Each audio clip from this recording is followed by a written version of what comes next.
Well, one lost village deserves another. Good morning, welcome to the abandoned settlement of Snap in Wiltshire, just a few miles from my home. Thanks to Martin, who alerted me to this in the comments for the last Going to Ground.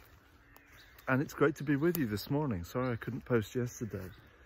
But this is, if anything, even more interesting than being in the village of Shaw, where Going to Ground has been filmed over the last few days. Because this place was not abandoned 500-600 years ago, but only at the end of the First World War. Can you believe that? So by, I think, the middle of the 19th century, there were 40 or 50 residents.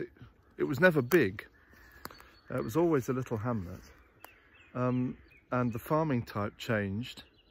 And so those who'd worked on the land weren't needed anymore as it went over to sheep.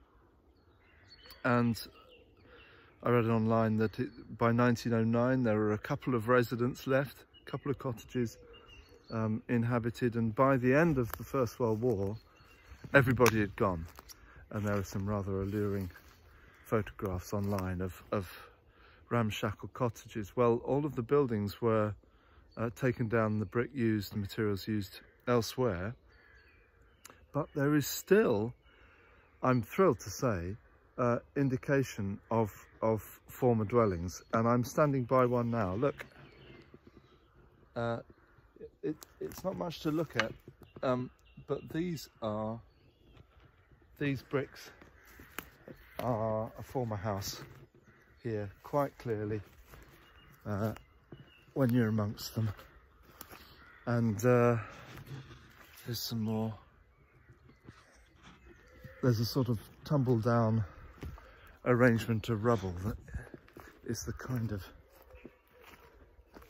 thing you find by an old wall or broken down building. It's really exciting. I'm so pleased to find it, and I think it extends through this little spinney out into the field beyond. Certainly that's marked on the map as a former village through there. But imagine this as a, if not quite bustling, well, certainly well settled and familiar community for many centuries, but now inhabited only by the rooks and myriad other creatures. Saw a few partridges and a huge red kite take flight as I walk down here. This is a lovely postscript to thinking about lost villages, and I'm really glad to be here. So I thought I'd read to you this morning's psalm, which has got a line which, in the light of where we are, feels rather pertinent. So I'm just going to read from my old prayer book, the daily psalm for today, Psalm 30,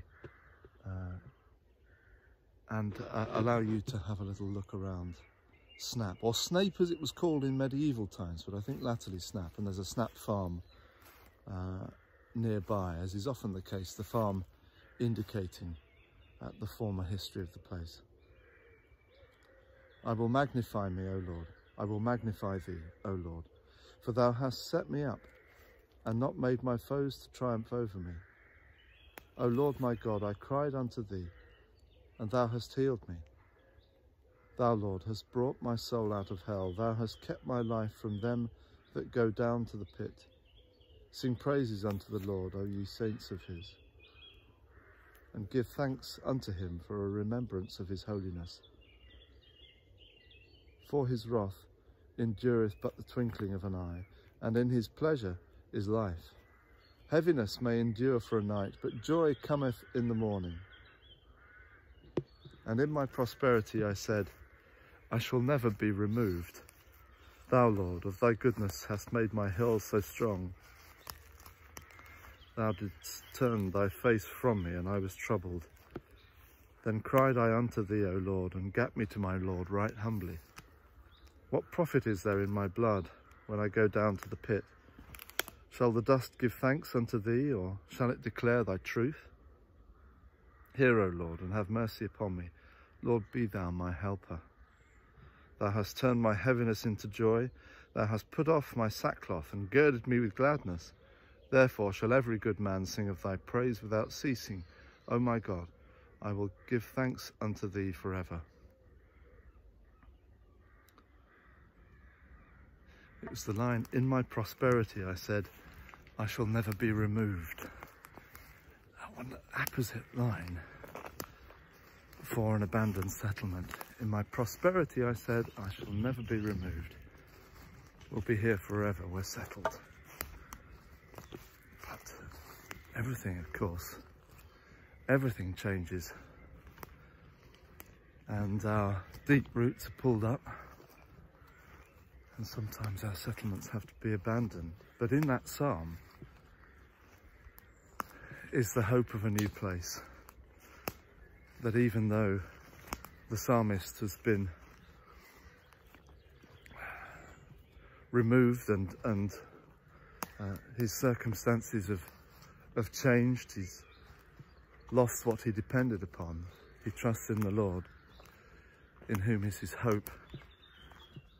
And so that's our hope too, living hope, wherever you are, whether it's settled or unsettled, whether it feels permanent or feels really fragile and vulnerable, whatever place you're in, we're heading for a better one.